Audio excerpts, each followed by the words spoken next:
বাবারে বাবা, মৌলা মাছ বাছা মানে নাজেহাল অবস্থা। ভাজতে তো বেশিক্ষণ টাইমই লাগে না, কিন্তু বাছতে বাপ রে বাপ। আজকে বুঝলাম তার ঠেলা। যাই হোক, খেতে ইচ্ছা করেছে তো করতে তো হবেই।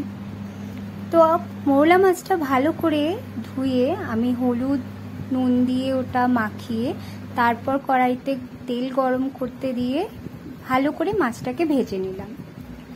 এপাট ওপাট উল্টে পুল্টে চারিদিক দিয়ে একটু কড়া করেই ভাজলাম।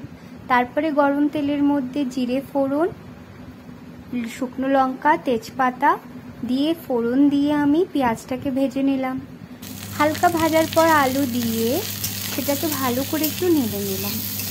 আলুটা মোটামুটি একটুখানি গরম হয়ে গেলে, তেলে আর পেঁয়াজের সাথে মিশে গেলে, আমি হলুদ আর লঙ্কা দিয়ে দিয়েছি। দেওয়ার পর হলুদ আর নুন দিয়ে দিয়েছি, সরি।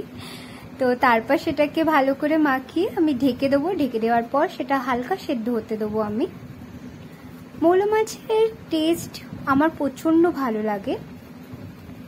আর এইভাবে যখন আমি আলু দিয়ে একটু মাখা মাখা টাইপের করি, তবে আজকে একটুখানি ঝোলের মধ্যেই রাখবো। বাবা বলেছে একটু ঝোল করে রাখতে, বাট বেসিক্যালি আমি একটু ঝোল কমই রাখি। তো তারপরে আলুটা মোটামুটি সেদ্ধ হয়ে যাওয়ার পরে এর মধ্যে বেশি কিছু না, জাস্ট আদা রসুন পেঁয়াজের একটা পেস্ট দিয়েছি। দেওয়ার পর ভালো করে মাখানোর পর টমেটো কুচি দিয়ে দিয়েছি।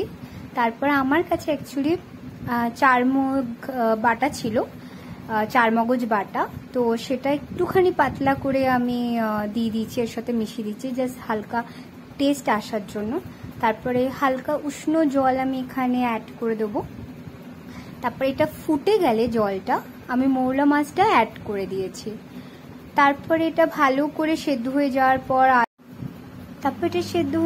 পর আলুগুলোও দেখে নেবো, চেক করে সেদ্ধ হয়ে গেছে কিনা। তারপর জলটা কমিয়ে সাথে সাথে